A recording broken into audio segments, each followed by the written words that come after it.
இப்படி தமிழ்நாட்டில் இப்ப நடக்கிற இந்த ஆட்சியினுடைய லட்சணத்தை பார்த்துக்கிட்டு நாம எப்படி சும்மா இருக்க முடியும்? ஒரு தவறு செய்தால், அதை தெரிந்து செய்தால், அவர் கபட நாடக மு.க. ஸ்டாலின் அங்கிளாகவே இருந்தாலும், அங்கிள் உங்களுக்கு மனசாட்சின்னு ஒண்ணு இருந்துச்சுன்னா நாங்க கேட்கிற கேள்விகளுக்கு மட்டும் கொஞ்சம் பதில் சொல்லுங்க அங்கிள். நீங்க நடத்துற இந்த ஆட்சியில நேர்மை இருக்கா? நியாயம் இருக்கா?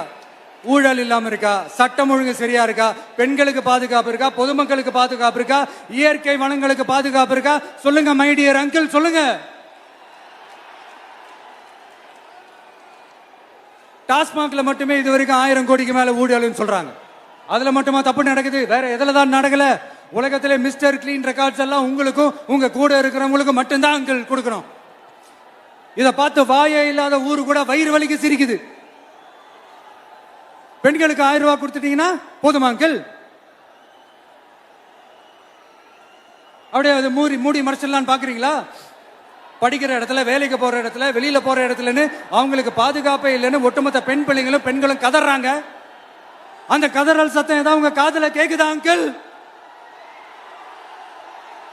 இதுல வேற உங்க அப்பான்னு கூப்பிடுறாங்கன்னு வேற சொல்றீங்க. What is this uncle? Is very very wrong uncle, is very very wrong. பெண்களுக்கு மட்டுமா பொய் வாக்குறுதி கொடுத்து ஏமாத்துறீங்க?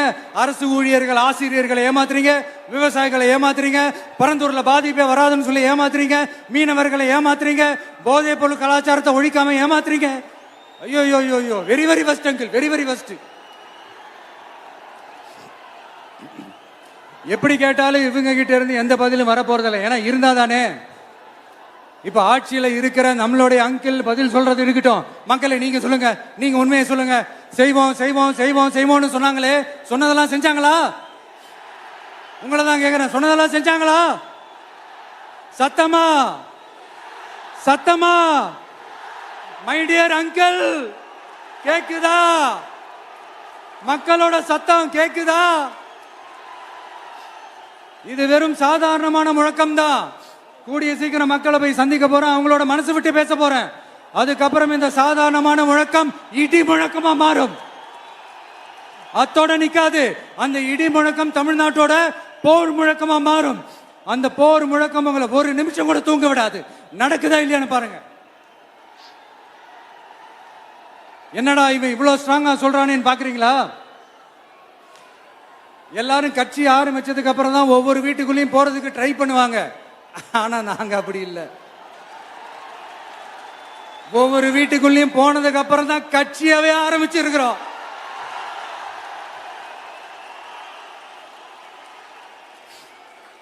அதனால ஒட்டுமொத்தமா எல்லாருமா சேர்ந்து இந்த திமுக ஆட்சிய, கபட நாடக திமுக ஆட்சிய 2026 தேர்தலில் வீட்டுக்கு அனுப்புறோம். வீட்டுக்கு அனுப்புறோம். என்ன நண்பா, சரிதானே? என்ன நண்பி, செய்வீர்கள் தானே? இப்போ உங்களுக்கு சின்னதா ஒரு சர்ப்ரைஸ். நம்ம கட்சியினுடைய வேட்பாளர் பட்டியலை இப்ப நான் அறிவிக்க போறேன். மதுரை கிழக்கு வேட்பாளர் விஜய். இன்னும் முடிக்கல. ஒரு நிமிஷம், இன்னும் முடிக்கல. மதுரை மேற்கு வேட்பாளர் விஜய். மதுரை மத்தி வேட்பாளர் விஜய். மதுரை தெற்கு வேட்பாளர் விஜய். மதுரை வடக்கு வேட்பாளர் விஜய். மேலூர் விஜய். சோழவந்தான் விஜய். திருப்பரங்குன்றம் விஜய். திருமங்கலம் விஜய். உசிலம்பட்டி விஜய்.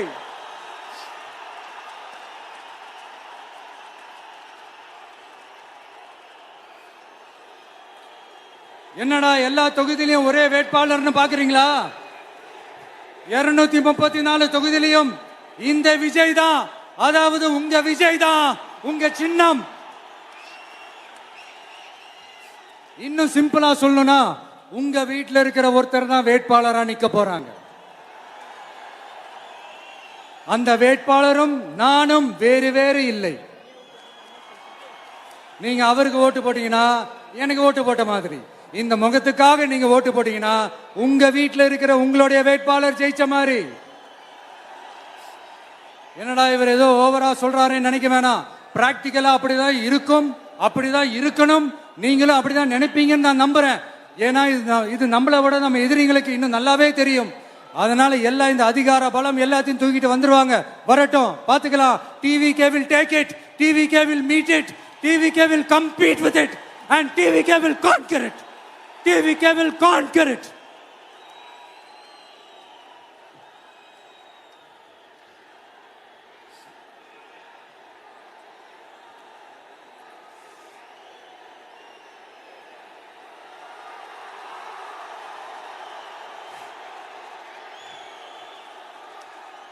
இந்த நேரத்தில் நம்ம மனசுல இருக்கிறத மக்கள் கிட்ட சொல்லி ஆகணும்.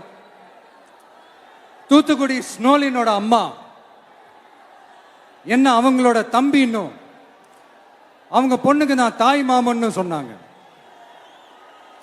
அந்த அக்காவோட குழந்தைங்க மட்டும் இல்லைங்க, என்ன அண்ணனா தம்பியா நினைக்கிற தமிழ்நாட்டில் இருக்கிற என்னோட எல்லா சகோதரிகளின் குழந்தைகளுக்கும் நான் இன்னைக்கு மட்டும் இல்ல, என்னைக்குமே ஒரு தாய் மாமனா தான் இருப்பேன். நீங்க எல்லாரும் என்னுடைய ரத்த உறவு, கூட பிறந்த பொறுப்பு. என் வீட்டு ரேஷன் கார்டுல வேணா உங்க பேர் இல்லாம இருக்கலாம், உங்க வீட்டு ரேஷன் கார்டுல வேணா என் பேர் இல்லாம இருக்கலாம். ஆனா நாம் எல்லாரும் ஒண்ணுதான், உறவுதான். நமக்கு இடையே எந்த அரசியலும் உள்ள நுழையவே முடியாது. என்கிட்ட இருந்து உங்களையும், உங்ககிட்ட இருந்து என்னையும் எந்த சக்தியாலும் பிரிக்கவே முடியாது. அப்புறம் நான் ஒன்னும் இந்த மார்க்கெட் போனதுக்கு அப்புறம், ரிட்டையர் ஆனதுக்கு அப்புறம் அடைக்கலம் தேடி அரசியலுக்கு வரல. படைக்கலனோட வந்திருக்கிறோம். பவர்ஃபுல் போர்ஸோட, மாபெரும் படை வரிசையோட, எல்லாத்துக்கும் தயாராகி தான் வந்திருக்கிறோம். இவ்வளவு தயாரா நாம அரசியலுக்கு வர்றதுக்கு ரொம்ப ரொம்ப முக்கிய காரணம் ஒண்ணு இருக்கு. அது என்ன தெரியுமா? நன்றி கடன், நன்றி கடன், நன்றி கடன். கிட்டத்தட்ட ஒரு 30 வருஷமா, 30 வருஷத்துக்கு மேல நீங்க தான், நம்ம மக்கள் தான் என் கூட நிக்கிறீங்க, எனக்காக நிக்கிறீங்க, என்னை தாங்கி பிடிக்கிறீங்க, மனசுல ஏந்தி பிடிக்கிறீங்க, தாய் அன்போட மடியில ஏந்திக்கிறீங்க. உண்மையை சொல்லணும்னா வேற யாரை விடவும் எனக்கு இந்த அன்பையும் ஆதரவையும் கொடுத்திருக்கிறீங்க.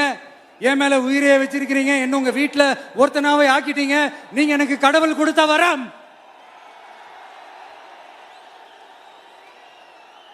உலகம் பூரா நமக்காக நம்ம கூட நிக்கிற நம்ம மக்களை நான் எப்படி மறப்பேன்? நான் என் லைஃப்ல ரொம்ப உயிரா நினைக்கிறதே பெண்களை, குழந்தைங்களை, இளைஞர்களை, உழைக்கிற மக்களை தான். இவங்க தான் நம்மளோட வகைரா. இத பார்த்துதான் நம்மளோட எதிரிகளுக்கு பத்தி எரியுது. அதுக்காக நாம என்ன செய்ய முடியும்? அதனால நம்ம உறவுகளை, சொந்தத்தை, வகைராவை யாருக்காகவும் எதுக்காகவும் விட்டு கொடுக்க முடியாது இல்லையா? Here at this moment among this August gathering, I want to open my heart and say I enjoy people, I respect people, I worship people.